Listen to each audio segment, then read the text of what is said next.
T1 stared at his screen and frowned. The numbers made no sense. He had worked security on Meridian Point Station for 3 years, and he had never seen readings like this. Something was moving through deep space, something big, and it was coming closer. He tapped his communication device. "Hana, can you come to the security office? I need another pair of eyes on this." Hana arrived 5 minutes later. She was a medical officer, but she was also his friend. She looked at the screen and her face went pale. "What am I looking at?" "I don't know," T1 admitted. "It showed up an hour ago. No ship signature. No energy reading that matches anything in our database, but it's moving toward us." Meridian Point was a peaceful place. The station floated in neutral space, where dozens of species from the Galactic Coalition came to trade and talk. The Krell came with their insect-like bodies and clicking sounds.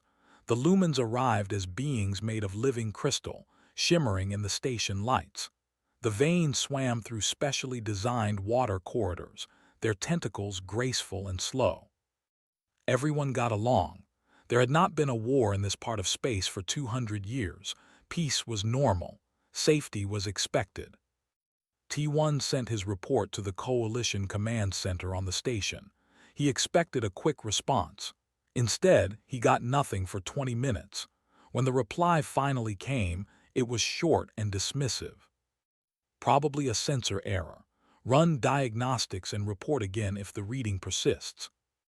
But T1 knew his sensors worked fine. He had checked them twice already. He kept watching the screen. The thing kept getting closer. 3 hours later, the emergency alarms began to scream. T1 ran to the command center. The main view screen showed something that hurt to look at. It was not a ship. It was not a creature. It was something else, something that seemed to exist in more dimensions than 3. Darkness leaked from it like smoke. Where the darkness touched, space itself seemed to twist and die. Commander Velter, a Krell officer with green armor plates, stood frozen at his post. His compound eyes were wide. His mandibles clicked rapidly, over and over, making no sound that meant anything. "Commander," T1 approached carefully. "Sir, we need to evacuate the civilian areas." Velter did not respond. He just stared at the screen. His whole body shook. T1 looked around. The other officers were the same. A Lumen named Crystalli stood completely still, her usually bright body now dim and gray. A Vane officer had retreated into his water tube, curled into a tight ball. Something was wrong with all of them. Hana burst into the command center. "T1, the hospital wing is full of people who can't move. They're awake, but they won't respond. Their eyes are open, but they just stare at nothing. What's happening?" T1 felt something then, a pressure in his mind, a whisper that said he should stop moving, a feeling that filled his chest with ice and told him that everything was over, that hope was gone, that nothing he did would matter. It was fear, pure fear, fear with no reason or source, fear that tried to shut down his brain and freeze his body. But T1 had felt fear before. He grew up on Earth, where his grandfather had told him stories about surviving in the mountains with wolves nearby. He had been in a car accident when he was 16. He had been afraid many times in his life. This fear was stronger than anything he had felt before, but it was still just fear. He took a deep breath. He focused on his hands. He made them move. Step by step, he walked to the communication console. "This is Security Officer T1 to all human personnel. We have an emergency. All other species are experiencing some kind of mental attack. I need every human to report to their duty stations immediately. We are the only ones who can still function." Responses came back quickly. Across the station, 23 humans confirmed they were still able to move and think. Everyone else, thousands of aliens from dozens of species, were paralyzed. T1 ordered the humans to begin emergency procedures. They sealed off sections of the station. They moved paralyzed aliens to safe areas. They prepared the escape pods and shuttles. On the view screen, more of the things appeared. 5 of them now, 10, 20. They surrounded the station like sharks circling prey. Hana worked beside T1, her hands steady even though her voice shook. Why aren't we frozen like them? What makes us different? I don't know, T1 said. But we need to get everyone off this station before those things get any closer. A human engineer named Kyung-soo managed to get one message out to Coalition Space before the communications went down. He described what was happening. He warned other stations and planets. But T1 feared the warning would not matter. If these things could paralyze entire populations with fear, how could anyone fight them? The things moved closer. Through the viewports, crew members could see them now without screens. They looked like holes in reality, like wounds in space itself. Darkness poured from them, and in that darkness, shapes moved that should not exist. Every human on the station felt the fear grow stronger. It pressed against their minds like a physical weight. Some of them started to cry. Others closed their eyes and prayed. But they kept moving. They kept working. T1 evacuated the last shuttle full of paralyzed aliens. He watched it fly away from the station, heading for the nearest safe planet. There were still hundreds more people on board who needed rescue. One of the things touched the outer hull of the station. The metal screamed. Lights flickered. The temperature dropped 10 degrees in seconds. Hana grabbed T1's arm. We need to leave now.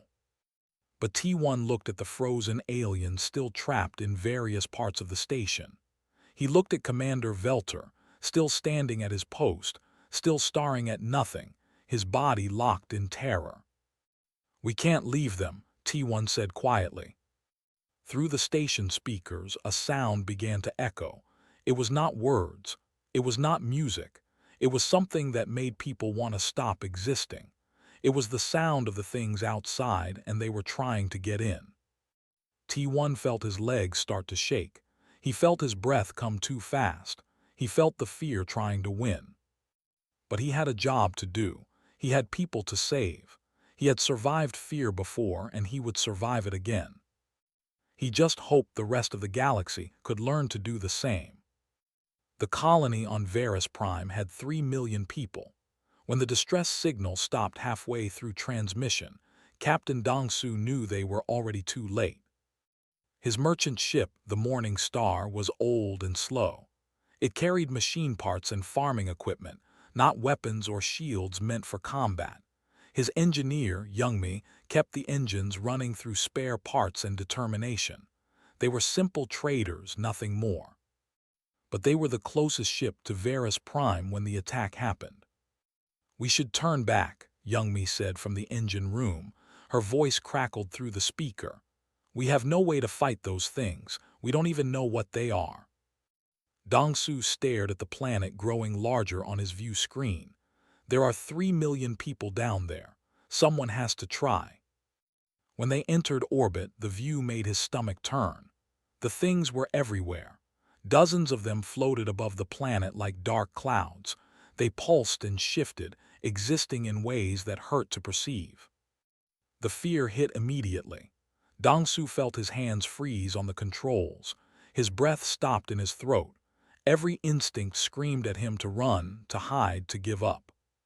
He thought about his childhood on Earth. He remembered the time he got lost in the forest when he was 7 years old. It had been dark. He had been alone. He had been certain something was watching him from the trees, something with teeth and hunger. He had been terrified, but he had also kept walking.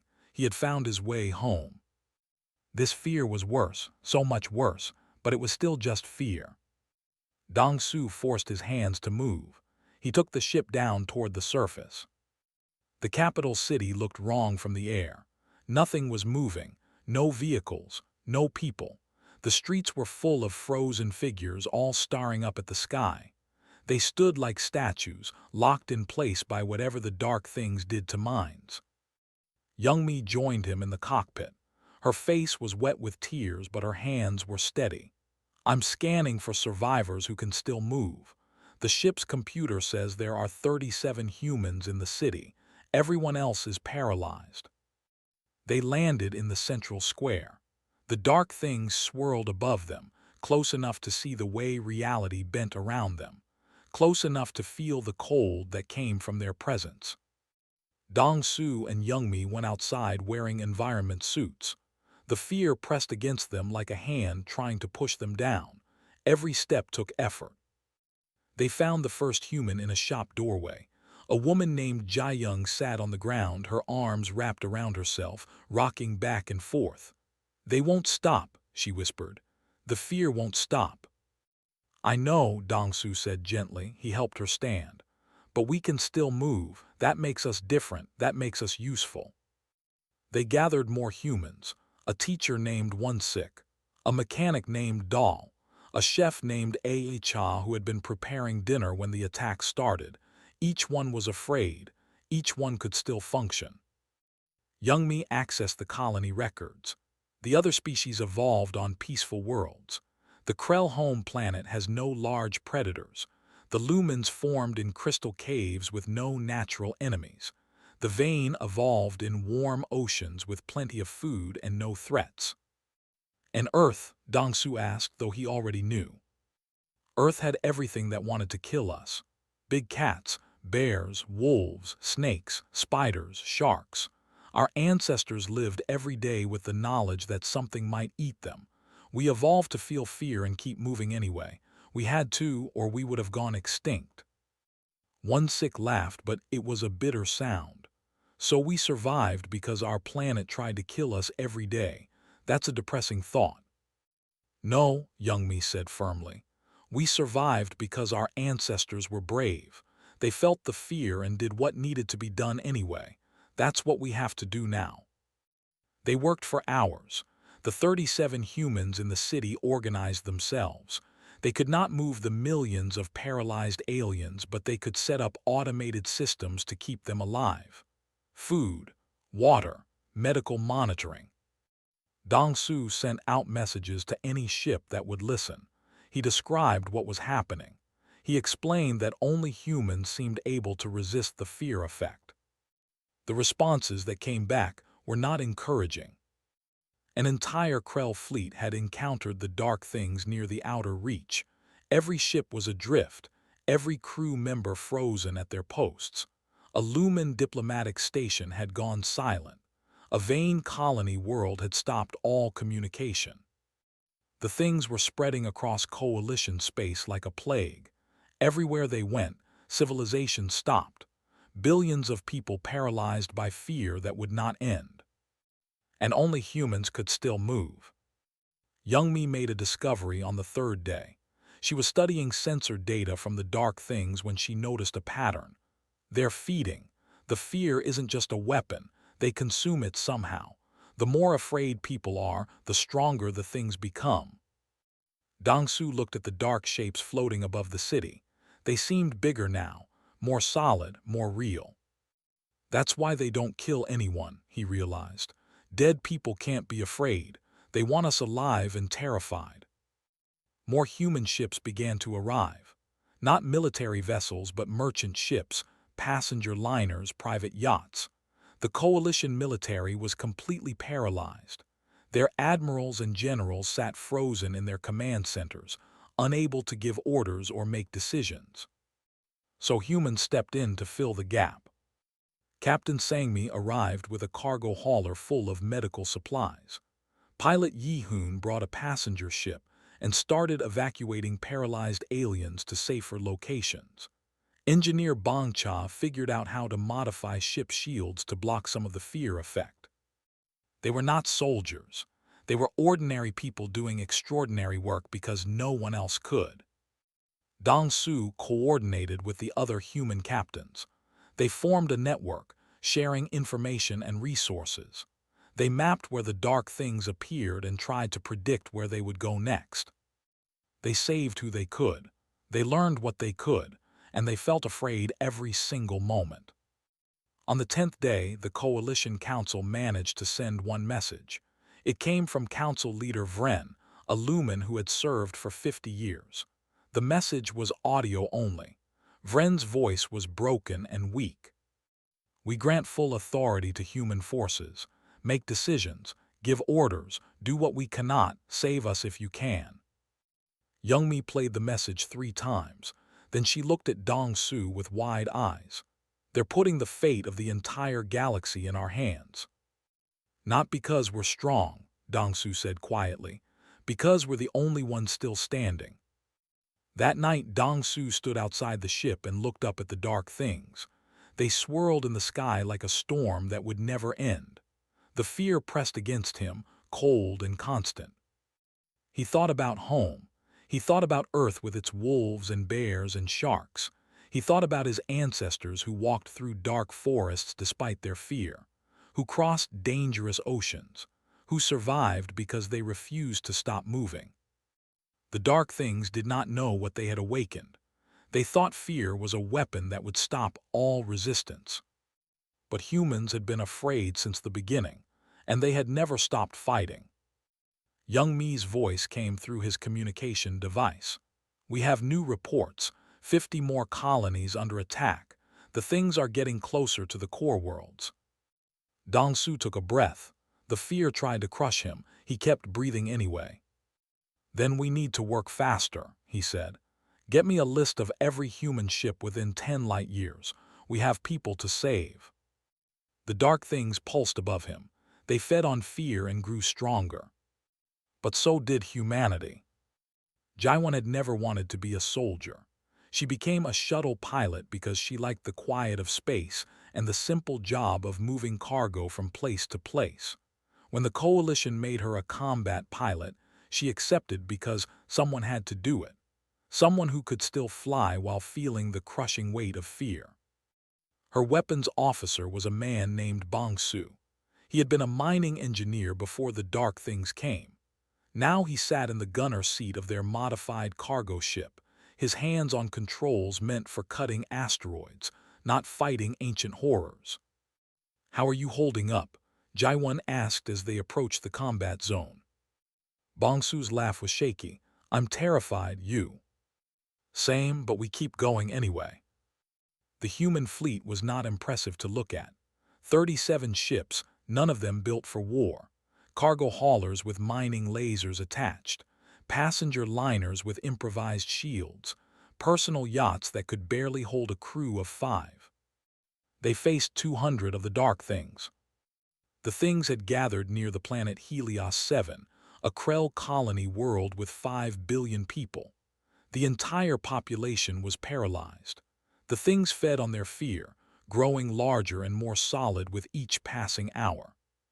Jaiwan's ship was called Hope's Reach now. It had been called something else before, something boring about freight and cargo, but the human crews had renamed all their ships. Hope, courage, defiance, determination. Names that meant something when facing the void. All ships, this is Commander T1, the voice came through every speaker. T1 had become the unofficial leader of the human resistance, not because he wanted the job, but because someone had to make decisions. We're going to try something new today, something those things won't expect. Jaiwan listened to the plan. It was crazy. It was dangerous. It was exactly the kind of thing humans did when they had no other choice. We're going to scare them back, T1 said. The idea was simple but strange. The dark things used fear as a weapon. They projected it, controlled it, fed on it, but they expected their prey to freeze, to give up, to stop fighting. Humans did not stop, and that confused the things. So the humans decided to attack in ways that made no logical sense, ways that created chaos and unpredictability, ways that felt like madness. Jaiwan took her ship in fast, too fast, spinning and diving in patterns that had no tactical purpose. Bong Su fired the mining laser at random intervals, sometimes hitting the dark things, sometimes missing on purpose. Other ships did the same. They played loud music through external speakers. They broadcast videos of Earth's scariest horror movies. They shouted and screamed and laughed like people who had lost their minds. And the dark things hesitated. For the first time since they appeared, the dark things stopped their advance. They pulled back, just a little, as if confused by prey that acted like predators. "It's working," someone shouted over the communication channel. But the dark things adapted quickly. They changed tactics. The fear they projected became stronger, more focused, more precise. It hit the human ships like a physical blow. Jaiwan felt her hands freeze on the controls. She felt her mind start to shut down. The fear whispered that she should stop, that fighting was pointless, that death was inevitable. She thought about the stories her grandmother told her. Stories about Korea during difficult times. Stories about people who kept going even when everything seemed lost. Stories about courage that came not from being fearless, but from being afraid and doing what was right anyway. Jaiwan's hands moved. She pushed the ship forward. Across the fleet, humans struggled with the same battle. Some of them started to break. Pilot Sanguk had to be sedated when the fear became too much. Engineer Mai Kyung curled up in a corner and would not move for an hour. But most of them kept fighting. They kept moving. They kept refusing to give up.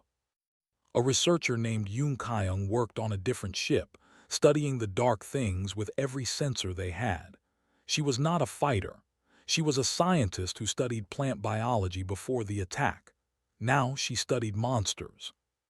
"I found something," she broadcast to the fleet. "The things have a physical form under all that darkness. It's small, fragile. They protect it with the fear effect, but if we can reach it, we can hurt them." T1's response was immediate. "Where? What do we target?" "The center, where the darkness is thickest.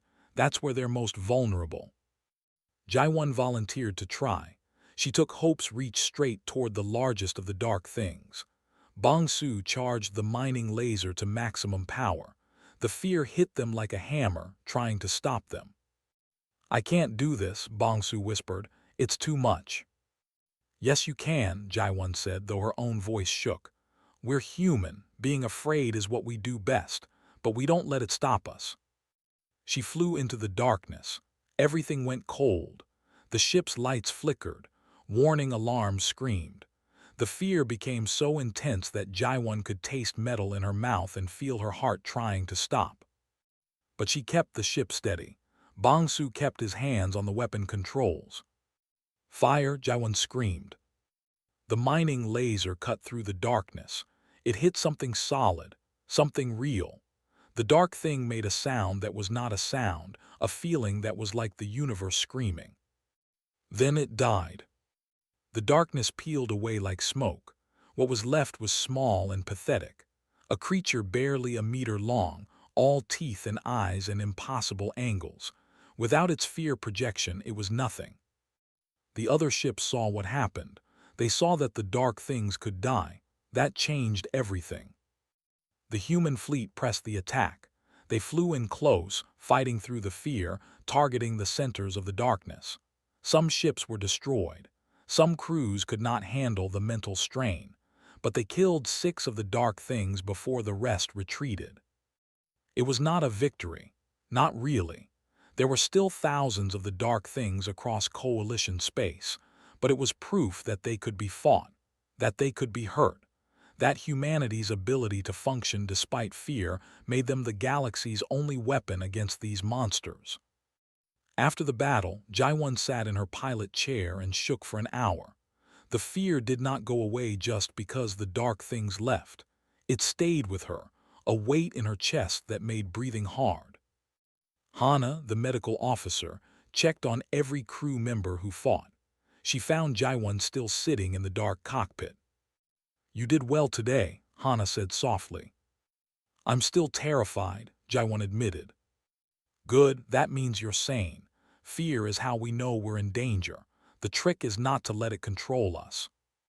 Hana sat down next to her. "The Coalition still doesn't understand. Their species never had to develop this skill. They never needed courage because they never faced real predators. They're learning now, but it's hard." "Can we teach them?" Jaiwan asked.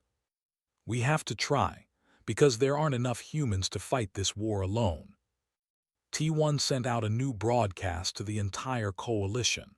He explained what humanity had learned. That fear was natural. That courage was not the absence of fear but action despite it.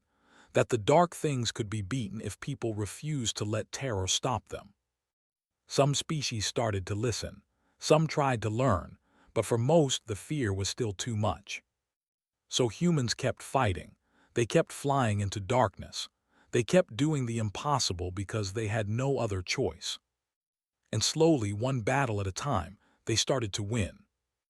Hyun-woo had been a teacher before the dark things came. He taught history to children on a small station near the edge of Coalition space. He liked his job. It was simple and calm and good. Now he stood in front of 300 Krell soldiers and tried to teach them how to be afraid without freezing. Fear is information, he said in the common tongue that all Coalition species spoke. It tells you that danger is near, but you have to decide what to do with that information. You have to choose to act. The Krell stared at him with their compound eyes. Their mandibles clicked nervously. They did not understand. How could they? Their species had evolved on a world with no large predators. For millions of years, the biggest threat a Krell faced was another Krell during mating disputes. They had no evolutionary memory of being prey, no ancestral knowledge of running from monsters in the dark, no genetic preparation for terror. Beside Hyun-woo stood Miran, a counselor who used to help people work through relationship problems. Now, she helped entire species work through existential dread. "Let's try an exercise," Miran said gently. "Close your eyes. Remember something that scared you, something small. Maybe a time you almost fell or got lost. Hold that feeling." The Krell tried. Some of them started to shake, some backed away. "Now," Hyun-woo continued, "imagine that you felt that fear but you kept moving anyway. You fell but caught yourself. You were lost but kept walking until you found your way home. That's what we need you to learn." It was slow work. The Krell were not stupid. They understood the concept intellectually, but understanding something in your mind and making your body do it were very different things. The training center was on a human colony ship called New Dawn. After the dark things destroyed so many stations, humans had converted their largest ships into mobile bases. The Coalition had no choice but to accept human leadership. Every admiral was paralyzed. Every general sat frozen in their command centers, staring at nothing. So ordinary humans became commanders. Teachers became drill instructors. Counselors became military psychologists. Hyun-woo worked with the Krell in the morning. In the afternoon, he trained Lumen soldiers. They were even harder to teach. The Lumens existed as consciousness within crystal structures. Fear affected them differently, making their light dim until they could barely think at all. "You have to remember that you are more than your fear," Hyun-woo told them. "The dark things want you to believe that terror is all that exists, but it's not. There's also duty, purpose, love for the people you protect. Focus on that instead." One lumen named Brightstone managed to stay functional for 5 whole minutes when exposed to a fear recording. It was not much, but it was progress.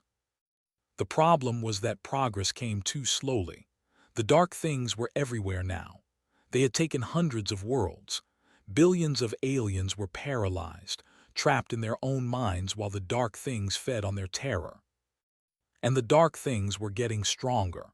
They adapted to human tactics faster than humans could develop new ones. The fear projections became more intense, more targeted, more difficult to resist. Even humans were starting to break under the strain. Miran reported that 30% of human soldiers were showing signs of severe trauma. They functioned, but barely. They jumped at shadows. They could not sleep. Some of them stopped talking altogether. "We're not immune," Miran told T1 during a command meeting. "We can resist better than other species, but we have limits too. If this war goes on much longer, we'll all be broken." T1 looked tired. He had been coordinating the human defense for 3 months with almost no sleep. His hands shook sometimes. His eyes had dark circles, but he kept working. Then we need to find their source, he said. These things came from somewhere. If we can find where they're coming from, maybe we can stop them. Yoon Kyung had been working on that question. She studied every piece of data they had. She analyzed attack patterns and movement trajectories. She worked until her eyes were red and her hands cramped from typing. They're not moving randomly, she announced one day. They're following a pattern. They're spreading out from a central point in deep space, a region we call the Dead Stars Zone. The Dead Stars Zone was a place where several suns had died millions of years ago. It was dark. It was empty. No one went there because there was nothing to see and nothing to gain. That's where they're coming from, Yoon Kyung said. That's where we need to go. The plan formed quickly. A strike force of human ships would travel to the Dead Stars Zone. They would find the source of the dark things and destroy it if possible. It was desperate. It was dangerous. It would probably fail. But it was the only plan they had. Before the strike force could leave, the dark things changed tactics. They stopped spreading out. Instead, they gathered together in massive swarms. Hundreds of them in one place, creating zones of fear so intense that even humans could not approach. They were protecting something, guarding something. Hyun-woo watched the sensor readings and felt his stomach drop. They know we figured it out. They're preparing for us to come. Good, T1 said quietly. That means we're right. That means there's something there worth protecting. The night before the strike force was scheduled to depart, Hyun-woo could not sleep. He walked through the ship corridors and found Miran in the observation deck, staring out at the stars. Are you going with them? She asked. Yes, they need someone who understands psychology, someone who can help the crew stay functional under maximum fear exposure. Miran nodded slowly. I'm going too, for the same reasons. They stood together in silence for a long time. Outside the window, the darkness of space stretched forever. Somewhere out there, in a dead zone where suns used to shine, monsters waited. Do you think we'll win? Hyun-woo asked. I think we'll try, Miran said, and sometimes trying is enough. Back in the training center, the Krell and Lumen soldiers continued their exercises. They practiced moving while afraid. They practiced thinking through terror. They practiced being human, even though they were not. Some of them were getting better. Commander Velter, the Krell officer who had been the first to freeze when the dark things appeared, could now function for almost an hour under fear exposure. It was not much, but it was something. We're learning, Velter told Hyun-woo in his clicking voice. Slowly, too slowly, but we're learning. That's all we can ask, Hyun-woo replied. The coalition began to organize its first mixed-species military unit. Humans would lead, but aliens who had completed the training would fight alongside them. It was a small force, a few hundred soldiers, but they could all function despite fear, and that made them the most powerful weapon the coalition had. On the last day before the strike force departed, Hyun-woo gathered his students together. Krell, Lumen, Vane, and a dozen other species. They stood in formation, trying to look brave, trying to hide their fear. You're all scared right now, Hyun-woo said. I can see it, and that's okay. Fear is natural. Fear is how living things survive, but courage is choosing to act despite that fear. He paused and looked at each of them. Humans aren't special because we don't feel fear. We feel it just as much as you do. Maybe more because our planet taught us that danger was always close. But our ancestors learned that you can be afraid and still move forward. You can be terrified and still do what needs to be done. That's what I'm asking you to learn. That's what we need you to become. One Krell soldier clicked a question. What if we fail? Hyun-woo smiled sadly. Then we fail while still trying. That's more than the dark things expect. And sometimes being underestimated is the only advantage you need. The strike force launched 3 days later. 20 ships, 300 humans, 50 trained aliens from various species. They left the safety of coalition space and traveled toward the Dead Stars Zone, toward the source of the terror, toward something worse than anyone could imagine. And somewhere in the darkness, the dark things waited for them to arrive. The Dead Stars zone looked empty from a distance, just darkness where light used to be. But as the strike force got closer, Jaiwan could see movement in that darkness. Shapes that twisted, forms that hurt to perceive. Thousands of the dark things all gathered together like a living storm. "That's a lot of nightmares," Bong-Su said from the weapons station. His voice tried to sound light, but Jaiwan heard the fear underneath. She felt it too. The fear had been constant for 4 months now. It never went away. Every human in the fleet carried it like a weight that grew heavier each day. Some of them had stopped eating. Others talked to themselves. All of them had nightmares when they could sleep at all. But they kept going because they were the only ones who could. T1's voice came through the communication channel. "All ships maintain formation. We're going in." The dark things noticed them immediately. The fear assault came like a physical blow. Jaiwan's vision blurred. Her hands tried to freeze on the controls. Every instinct screamed at her to turn around, to run, to get as far from this place as possible. She forced her hands to keep moving. Around her, the fleet pushed forward through the darkness. Some ships faltered. Some had to pull back when their crews could not handle the mental strain, but most kept going. In the command ship, Yoon Kyung studied her sensors with desperate intensity. "There's something at the center, something huge. It's generating a signal that coordinates all the dark things." "A queen?" Hyun-woo asked. "Or a hive mind, or something we don't have words for, but it's the source. If we can destroy it, the dark things might fall apart." "How do we reach it?" T1 asked. "Through all of them," Yoon Kyung said simply. "There's no other way." The dark things swarmed toward the fleet. Hundreds of them. The fear became so intense that 3 ships had to retreat immediately, their crews completely overwhelmed. The aliens who had trained to resist fear tried their best, but most of them could not function under this level of assault. Only the humans kept fighting, and even humans were reaching their limits. Jaiwan took hopes reach deeper into the swarm. Bong-Su fired the weapons, destroying dark things one at a time. But for every one they killed, 2 more appeared. The darkness grew thicker. The cold grew more intense. The fear became everything. "I can't do this," Bong-Su whispered. "I can't keep doing this." "Neither can I," Jaiwan admitted. "But we're doing it anyway. That's what humans do." Around them, other ships fought the same battle. Pilot Sang-mi's ship lost power and drifted. Captain Dong-Su's vessel took damage and had to fall back.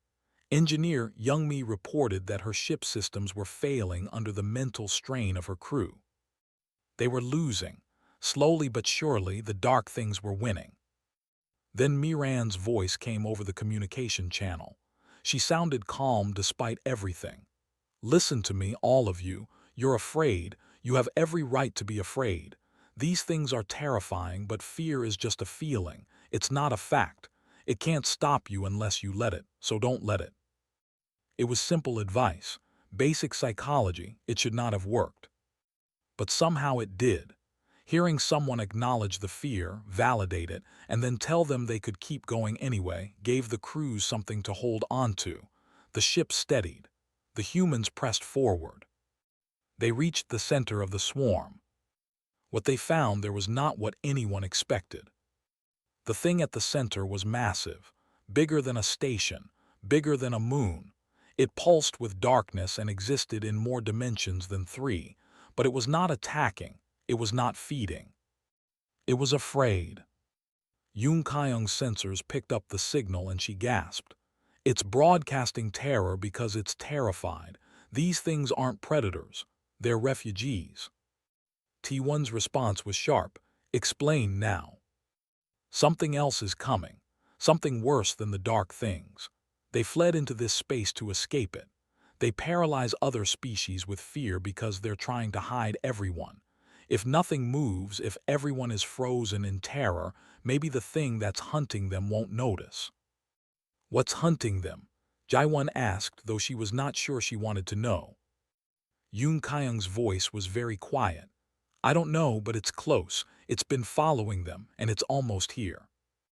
The revelation changed everything. The dark things were not invaders.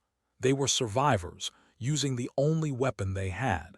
They projected fear to protect themselves, not understanding that it paralyzed other species completely. T1 made a decision that would either save everyone or doom them all. Open a communication channel to the central entity. All frequencies. Let me talk to it. The communication officer hesitated. Sir, we don't know if it can understand us. Try anyway. A channel opened. T1 spoke into the darkness. We know you're afraid. We know something is hunting you. Stop paralyzing our people and we'll help you fight it. For a long moment, nothing happened. Then the fear assault lessened. Just a little. Just enough that the human crews could breathe again. A response came back. Not in words, in feelings, in images projected directly into minds. It showed the dark things fleeing through space. It showed something pursuing them, something that consumed entire galaxies, something that the dark things called the Eater of Light. It was coming, and nothing could stop it. Unless, Hyenwu said slowly, we work together. The humans and the dark things had something in common. They both knew how to function despite fear. The dark things existed in it. Humans had evolved to resist it. Together, they might have a chance. Over the next hours, an impossible alliance formed. The dark things pulled back their fear projections. The paralyzed populations across coalition space began to wake up. Billions of aliens blinked and looked around, confused about the time they had lost. The human fleet worked with the dark things to prepare a defense. They studied the approaching threat. They made plans. They built weapons from salvaged ships, and dark thing biology combined in ways that should not work but did. When the Eater of Light arrived, it was worse than anyone imagined. A hole in reality itself. A thing that consumed matter and energy and thought. It had destroyed 1,000 galaxies before this one. It would destroy 1,000 more after. But it had never faced something like humanity before. The humans refused to be paralyzed. The dark things channeled fear into a weapon instead of just projecting it. The trained coalition forces held their positions despite wanting to run. Together, they fought something that should have been unbeatable. The battle lasted 3 days. Ships were destroyed. People died. The Eater of Light consumed entire planets as it advanced, but the Alliance held. Humans flying alongside dark things. Krell soldiers who had learned courage standing next to Lumen warriors who had learned to shine even in terror. In the end, they did not destroy the Eater of Light. They could not. It was too big, too old, too powerful, but they heard it enough that it turned away. It moved on to find easier prey. The galaxy was saved. When it was over, Jaiwan sat in her pilot chair and finally let herself cry. The fear was still there. It would always be there now. She had seen too much, felt too much. She would carry this for the rest of her life. But she was alive, and so were billions of others because humanity had refused to stop moving. The dark things remained in coalition space. They stopped projecting fear constantly. They learned to communicate properly. They became allies, not invaders. They taught other species how they perceived reality in multiple dimensions. They shared their knowledge and their strength. And they were grateful, because humanity had shown them something they never knew existed. The concept of courage, the idea that fear did not have to be everything, that you could be terrified and still choose to act. T1 stood on a rebuilt station and looked out at the stars. Beside him, Hana held his hand. Do you think it will come back? She asked. The Eater. Maybe, probably. Things like that don't stop. And if it does? T1 smiled, though his eyes were tired. Then we'll be afraid. We'll be absolutely terrified, and then we'll fight it anyway, because that's what we do. Across the galaxy, the coalition rebuilt. They learned. They trained. Every species practiced moving despite fear. It was hard. For species that evolved on peaceful worlds, learning courage was like learning a completely foreign language. But they tried, because humans had shown them it was possible. The dark things integrated into coalition society. They became scouts and explorers, their unique perception useful for finding dangers before they arrived. They were no longer called dark things. They chose a name for themselves in the common language. They called themselves the Watchers in the Void. And they watched with humanity, two species born from fear, standing together against the darkness. Years later, Hyun-woo returned to teaching. He taught history again, but now his lessons included the story of the dark things and how humanity saved the galaxy not through weapons or technology, but through the simple act of refusing to give up. Courage isn't the absence of fear, he told his students. Courage is looking at something terrifying and deciding that what you're protecting is more important than your fear. That's what our species learned on Earth, long before we went to the stars. And that's what we taught the galaxy when they needed it most. A young Krell student raised a claw, but humans are still afraid, yes, even now. Every day, Hyun-woo confirmed. Fear never goes away completely. We just learn to live with it, to use it as information instead of letting it control us. That sounds hard, the student said. Hyun-woo smiled. It is, but nothing worth doing is ever easy, and keeping the galaxy safe is definitely worth doing. Above them, the stars shone bright. In the darkness between those stars, the Watchers in the Void kept their vigil, and humanity continued doing what they had always done since the first human stood upright and looked at the night sky despite being afraid of what might be watching back. They kept going. They kept trying. They kept being brave even when being brave was the hardest thing in the universe.